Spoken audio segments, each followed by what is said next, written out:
สวัสดีจ้าสวัสดีท่านผู้ชมทุกท่านนี่เป็นผลการออกรางวัลหวยลาวสามัคคีประจำวันที่13สิงหาคม2569รางวัลเลข2ตัวรางเลขที่ออก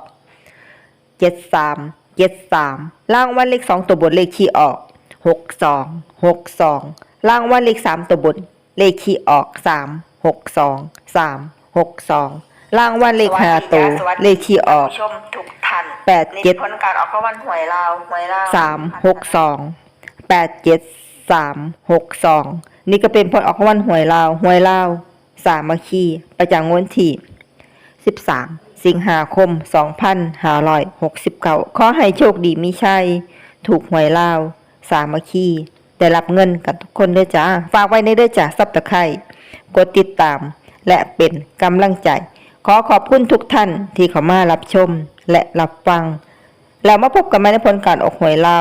าวสามัคคีใหม่ในวันพรุ่งนี้สำหรับมื้อนี้ขอบคุณและสวัสดีจ้า